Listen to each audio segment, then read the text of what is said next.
3.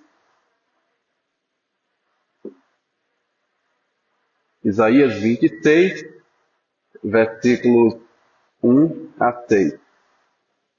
O texto diz assim: Naquele dia se entoará este cântico na terra de Judá. Temos uma cidade forte. Deus lhe põe a salvação por muros e baluartes. Abri-vos a portas para que entre a nação justa, que guarda a fidelidade.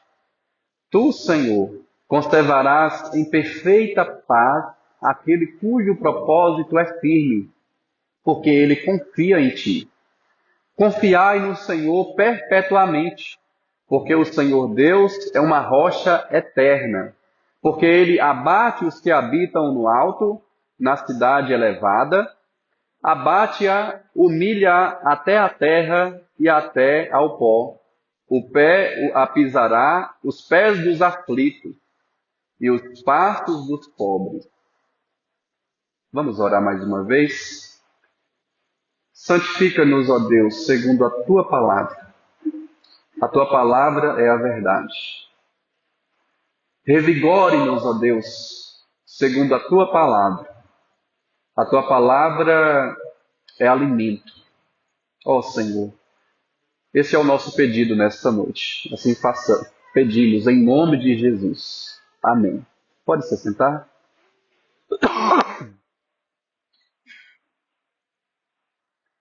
Meus irmãos, o profeta Isaías é um dos maiores profetas do Antigo Testamento. Ele anunciou as suas mensagens ao povo do reino de Judá e aos moradores da cidade de Jerusalém entre 742 e 687 a.C. Ele viveu há muitos séculos antes de Jesus nascer. Os temas principais, as mensagens do profeta Isaías, são o poder do Deus de Israel sobre todas as coisas e a sua santidade perfeita. Basicamente fala sobre isso no livro. O poder e a santidade de Deus. Este livro que nós temos acesso aqui agora, ele pode ser dividido em 3 partes. E o capítulo 26 está inserido na primeira parte, que começou no capítulo 1 e vai até o capítulo 39. E fala do tempo em que Judá, o reino do sul, está sendo ameaçado pela Assíria, uma nação poderosa. O profeta Isaías, no entanto, ele insiste que o maior perigo do povo daquela época não era a nação inimiga. Isaías reafirma que o maior perigo que a nação corre e pode levá-la ao desastre são o pecado, a desobediência e a falta de fé em Deus. Então, meus irmãos, por meio de palavras e de atos simbólicos, usando objetos, usando figuras de linguagem, então, o profeta Isaías faz um apelo ao povo, e não somente ao povo, mas também às autoridades do país, para que vivam uma vida de honestidade e justiça. Isaías, diante disso, ele anuncia a futura vinda de um descendente de Davi, que será o rei ideal. E ele fala de uma época de paz e prosperidade para o mundo inteiro. Assim como nós vemos em alguns salmos, esta promessa do rei Jesus. E falando em salmos, assim como vemos em muitos deles, que são salmos de entronização, salmos que exaltam o aspecto real do nosso Deus, assim como os salmos, este capítulo 26 do profeta Isaías é um cântico de confiança na proteção divina. na verdade, é um brado de vitória, antes mesmo, meus irmãos, desta vitória acontecer. Aqui o profeta Isaías está empolgado com a visão celestial que ele teve.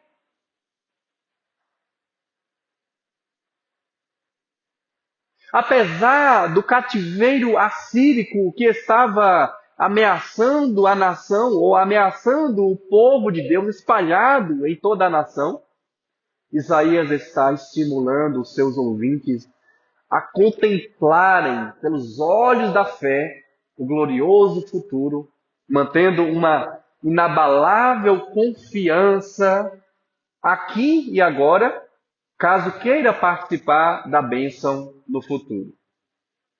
Então, para os ouvintes do profeta Isaías, a esperança estava em serem libertos do cativeiro assírico, aquela nação inimiga. Mas acontece que o plano de Deus, amados ouvintes, o plano de Deus é abrangente e aponta para os novos céus e a nova terra, como diz nesse livro, no capítulo 66, versículo 22. Nesse sentido, então, a mensagem de Isaías aqui se assemelha com alguns sermões escatológicos de Jesus, ou seja, sermões que falam sobre a consumação do século por ocasião do retorno, da segunda volta de Jesus. Como nós já vimos quando expomos todo o livro do Evangelho de Marcos. E nós vimos ao expor aquele livro que o princípio para compreender a relação desse acontecimento, descrito aqui, a invasão assírica, o princípio para compreender esse acontecimento com os acontecimentos futuros, é que algumas vezes, em textos proféticos como esse, ou seja, textos que falam do presente e também do que vai acontecer, algumas vezes em textos como esse, os profetas falavam de dois eventos como se fosse apenas um. É como uma profecia dentro da outra. O comentarista William Hendrickson, ele ilustra muito bem essa ideia que nos faz entender melhor, quando ele comenta lá no comentário de Marcos. Ele diz que o profeta, ele vê o futuro como um viajante contempla uma distante cadeia, ou seja, fileiras de montanhas.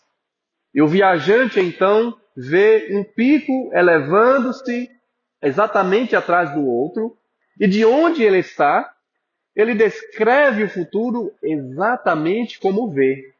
Mas quanto mais perto ele chega ao primeiro pico, tanto maior é a distância que ele percebe entre eles. Então, Isaías leva o povo a entoar antecipadamente um cântico de libertação, libertação do cativeiro assírico. Mas essa esperança se refere também à expectativa dos cativeiros terrenos e temporais. Nós também precisamos viver nesta perspectiva, nesta esperança, como cantamos aqui nesta noite. Significa dizer, meus irmãos, que nós que somos a audiência posterior desse livro sagrado, nós também experimentamos os temores da nossa época. Temores esses que se assemelham à ansiedade daquele tempo do profeta Isaías. Por exemplo, os conflitos no Oriente Médio. Conflitos esses ocorridos recentemente. Tudo bem que o reacender desse conflito aconteceu quando Hamas fez um ataque surpresa contra Israel. Aquele que é um conflito histórico, territorial, religioso, mas aquele conflito, de certa forma, nos afeta e também se relaciona com o temor que o povo de Deus tinha naquela época do profeta Isaías. Irmãos, falando da nossa realidade, após 7 de outubro de 2023, quando reacendeu este conflito no Oriente Médio, a relação internacional entre os países não é mais a mesma. E quem acompanha os noticiários sabe que nós não estamos falando de apenas um conflito entre os países distantes de nós. São coisas que nos afetam, coisas que nos deixam ansiosos. Não com a intenção de falar de aspecto político aqui, mas o que eu estou falando é de coisas, de realidades que nos afetam. E nos afetam diretamente. Mais recentemente, o Brasil tem sido alvo de tarifaço na cadeia produtiva, o preço das coisas só aumentando. Estive conversando com um produtor, um grande produtor lá em Luiz Eduardo Magalhães, na segunda-feira passada, quando estivemos lá com ele, e ele preocupado com o escoamento de tudo que ele está produzindo lá.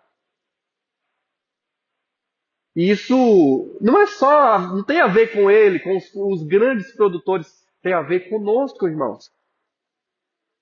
Então, são ameaças no presente que, de certa forma, tem alguma coisa a ver com as ameaças, com a ansiedade do passado. E nós tememos o agravamento da situação da mesma forma que os moradores de Judá, na época de Isaías, temia que as coisas piorassem ainda mais. Então, tendo esse contexto bíblico em mente e experimentando temores, medos semelhantes ao que estava acontecendo naquele tempo, eu quero trazer uma palavra de encorajamento a você. Eu quero te encorajar nesta noite e é também um encorajamento para mim. Assim como Isaías teve uma empolgante visão, é um momento de crise, como ele descreve no capítulo 6 deste livro, nós precisamos redirecionar e concentrar o nosso olhar em Deus, irmãos, nesta segunda metade do ano. Adentramos a segunda metade de 2025. Como que você está hoje? Você que começou 1º de janeiro, como que você está hoje aqui, dia 20 de julho? Inclusive, dia da amizade. Tem permanecido com um amigo de Jesus? Ele é o seu melhor amigo? Como está o seu relacionamento, a sua esperança nele? Então, pensando nesta palavra de encorajamento, eu quero trazer aqui algumas lições sobre uma vida de propósito. Uma vida de propósito.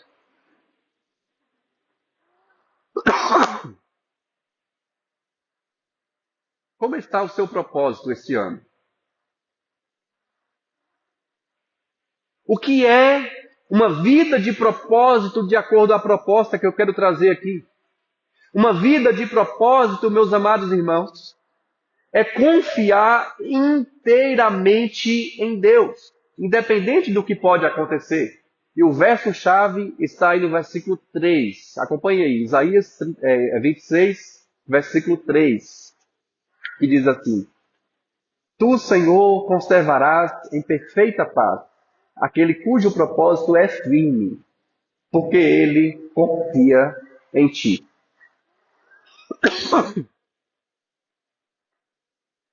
Irmãos, o profeta aqui está destacando a firmeza do propósito em confiar em Deus. A pessoa que se recusa a viver uma vida independente do Criador, olhando firmemente para Deus, como diz certo comentarista de Isaías, pode conhecer uma tranquilidade interior que traz uma perspectiva confiante da realidade, mesmo que esteja numa situação mais trevosa. Ou seja, mesmo que as coisas começam a piorar, quem tem o olhar fixo para Deus, quem confia inteiramente em Deus, sente aquela tranquilidade que nada e ninguém pode tirar.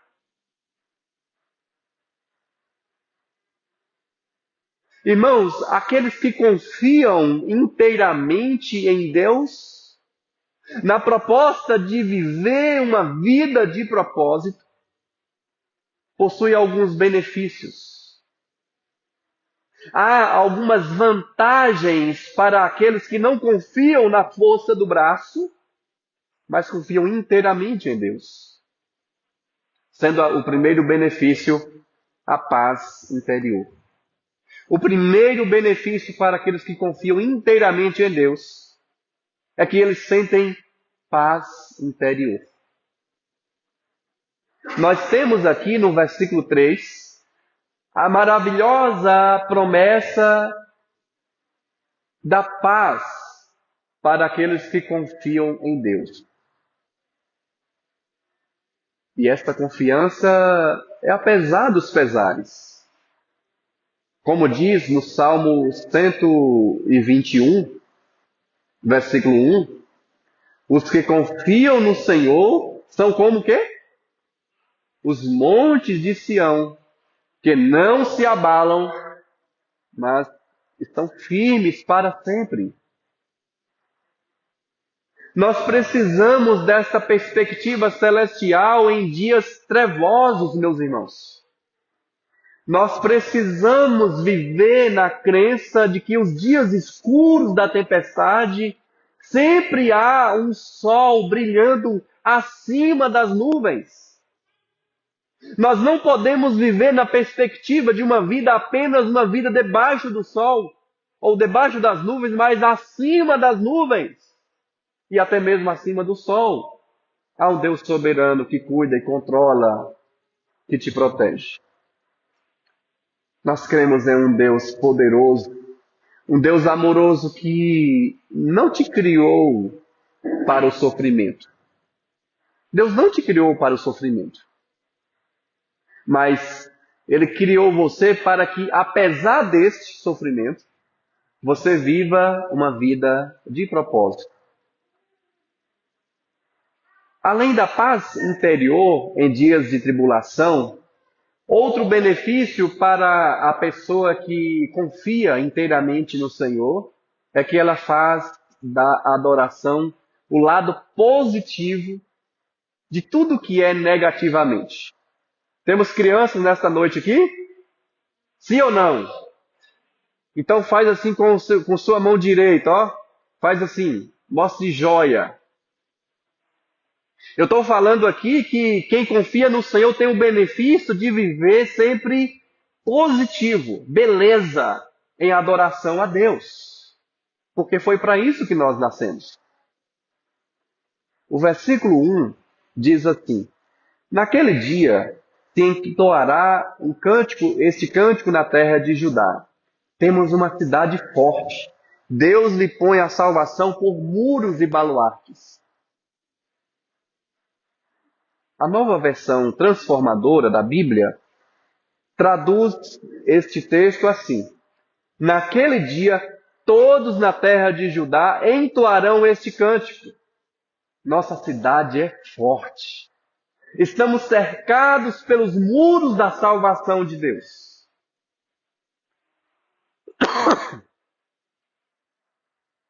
Observem, meus irmãos, que a salvação de Deus, de acordo com esse versículo 1, a salvação de Deus é dada como plataforma para entoarmos louvores a Ele.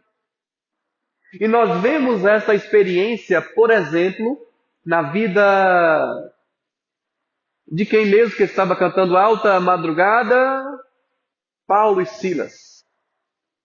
Paulo e Silas na prisão, numa noite escura, presos ali, de forma injusta, mas a Bíblia diz que eles entoavam louvores a Deus.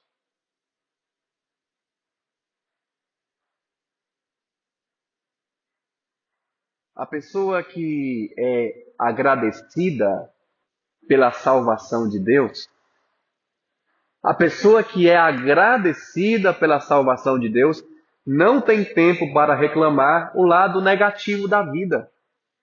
É uma pessoa que pensa e vive positivamente. Eu quero dizer para você, e é para mim também aqui, eu quero dizer que a adoração que nós prestamos a Deus nesta noite, a adoração que nós viemos aqui prestar, independe da maneira como você e eu estamos. Independente de como nós estamos, Deus merece ser adorado. E aqueles que entendem a salvação de Deus vivem positivamente diante de tudo que é negativo.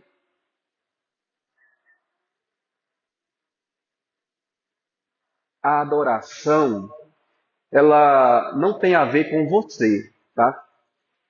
Pensa nisso. A adoração não tem a ver com você, com a maneira como você entrou por aqui, pelas portas. A adoração tem a ver com quem Deus é em suas qualidades. Entender isso é indispensável para viver uma vida de propósito. É indispensável para viver uma vida que faça sentido ser vivida. Bem, eu estou dizendo aqui que ter uma vida de propósito é estar disposto a confiar inteiramente em Deus. E além da paz interior em dias de tribulação e da adoração como o lado positivo de tudo que é negativamente, tem um terceiro benefício para aqueles que confiam inteiramente em Deus.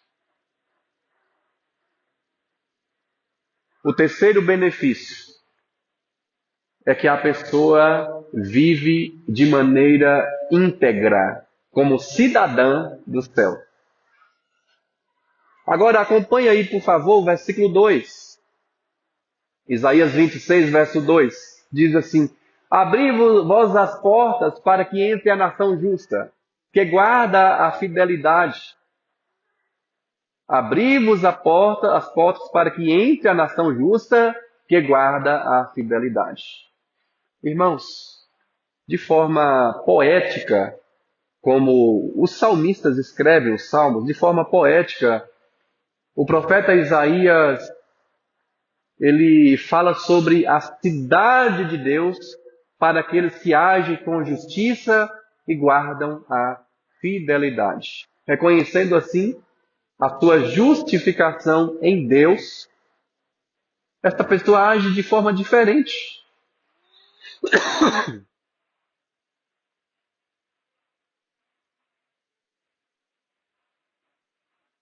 A pessoa que vive com retidão diante de Deus não se preocupa com os outros. Ela está focada em Deus. Esta pessoa com este benefício, este terceiro benefício aqui, esta pessoa não age para impressionar. Não age para impressionar, mas faz da sua fidelidade, faz da sua retidão em tudo que ela é na essência, e tudo o que faz é para glorificar a Deus e edificar as pessoas. Interessante que a linguagem usada aqui para descrever a habitação dos cidadãos do céu, a linguagem aqui faz referência aos salmos de peregrinação, como por exemplo o Salmo 118, versos 19 e 20, e também o Salmo 15, assim como o Salmo 24.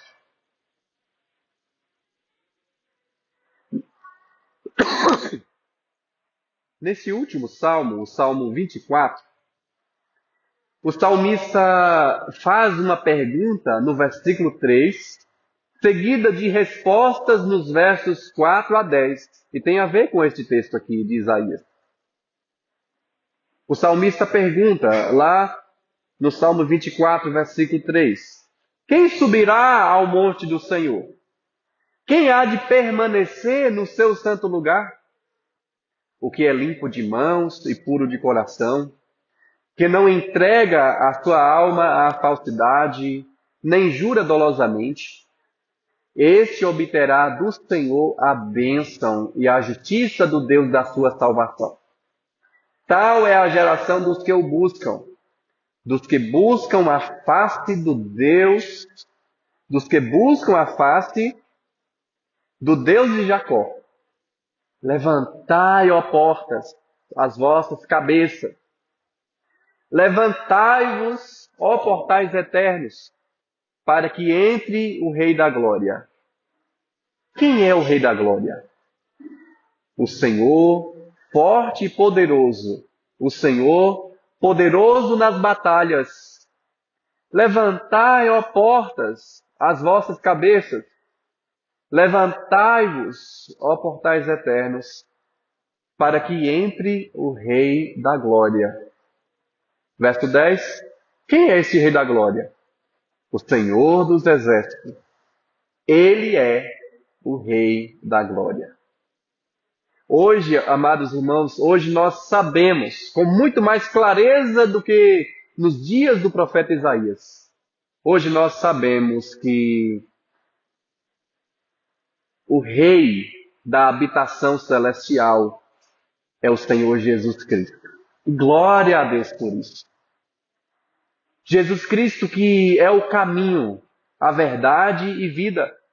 É Ele que abre as portas da eternidade àqueles que creem nele.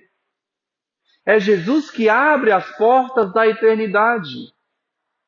E aqueles para quem essas portas da eternidade foram abertas, vivem nesta perspectiva, nesta visão celestial.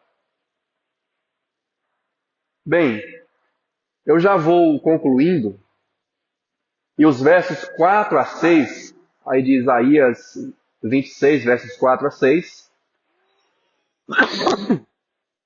versos 4 a 6 diz assim: confiai no Senhor perpetuamente, porque o Senhor Deus é uma rocha eterna. Porque Ele abate os que habitam no alto, na cidade elevada, abate-a, humilha até a terra e até o pó. O pé a pisará, os pés dos aflitos e os passos dos pobres. Há um comentarista que estuda o livro de Isaías, e estudando este texto, ele afirmou o seguinte: alguém confiar em parte em sua habilidade e em parte em Deus é a mais segura prescrição para a insegurança e a ansiedade. Pense bem no que ele diz. O que esse estudioso está dizendo é que uma das características dos nossos dias é da pessoa ficar de forma dupla. Diz que confia em Deus, mas vive como se não dependesse de Deus. Muitas vezes, meus irmãos, nós temos estado ansiosos porque seguimos esta maldita prescrição de não confiar inteiramente em Deus, de não dependermos mais do auxílio divino. Por exemplo, quando nós professamos confiar em Deus e até oramos como tal, mas nas tarefas diárias trabalhamos como se dependêssemos apenas de nossa capacidade, nós estamos deixando de confiar na providência divina. E a providência divina significa exatamente o contínuo trabalhar de Deus naquilo que nós realizamos. É Deus que move suas mãos, seus pés. É Deus que controla, mesmo que Ele permita situações que não eram a sua vontade perfeita, mas é Ele que, em última instância, controla se vai permitir ou não tal e tal situação. Mas falando de forma positiva,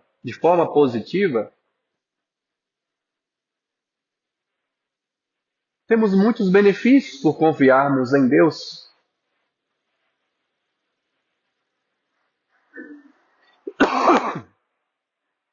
Isso porque só há dois caminhos, meus irmãos. Só há duas alternativas. Ou a pessoa vai correr de Deus, confiando em si mesmas, ou em si mesma, ou a pessoa vai correr para Deus. Não existe saída. Não existe outro caminho. Aqueles que se comprometem com Deus em paciente confiança, esses experimentarão a sua mão abençoadora. Como diz lá no Salmo 127, inútil é levantar de madrugada, repousar à tarde, comer o pão suado, enquanto aos seus amados Deus dá enquanto dorme. Não que devamos ser preguiçosos, mas nós dormimos exatamente porque já trabalhamos no dia confiando em Deus. Confiando na força de Deus e não na nossa força.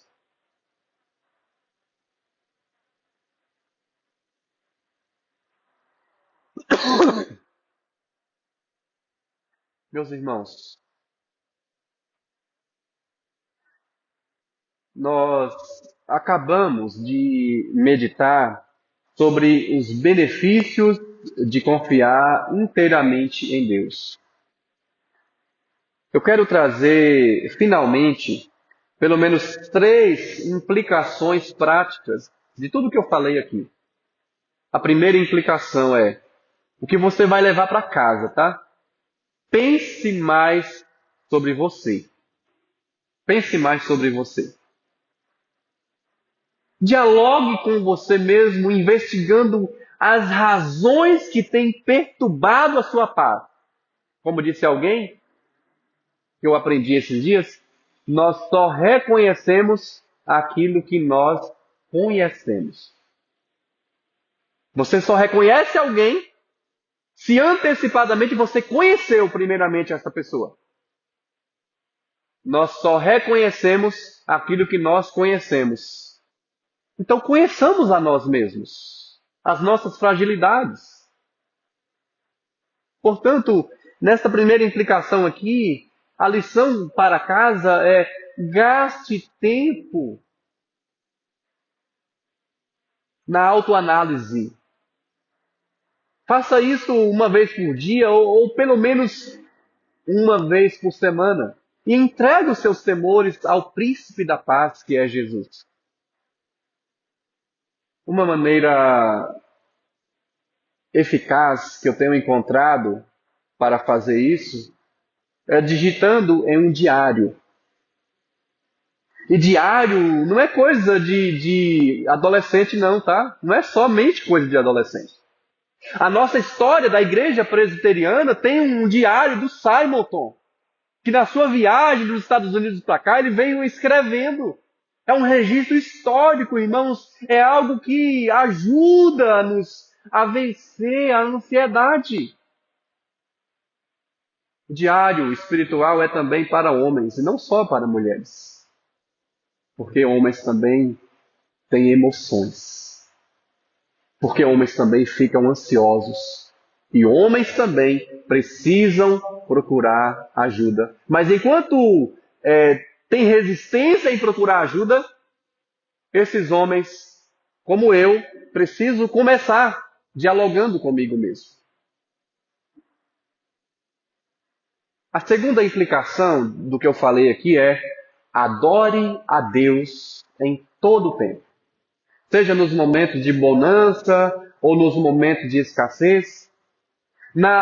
Isso, irmãos, tanto faz na adoração pública, como nós fizemos aqui nesta noite, e também em momentos familiares, na sua casa, em momentos particulares, você e Deus.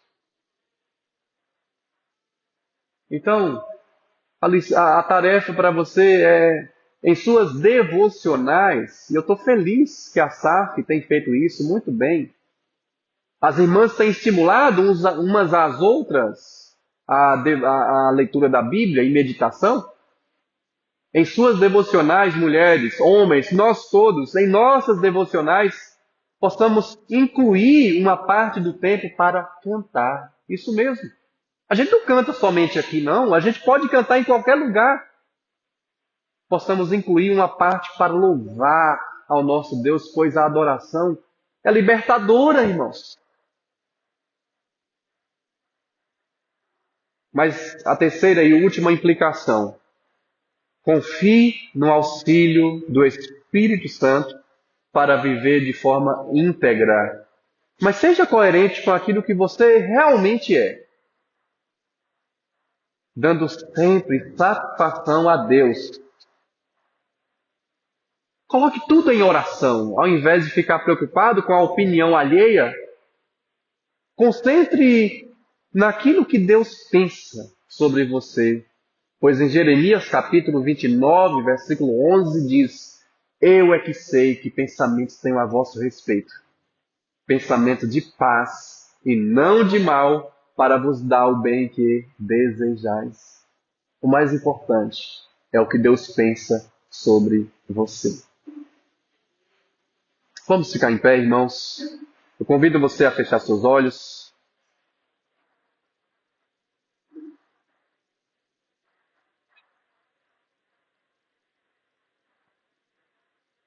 Aproveite esse tempo para orar.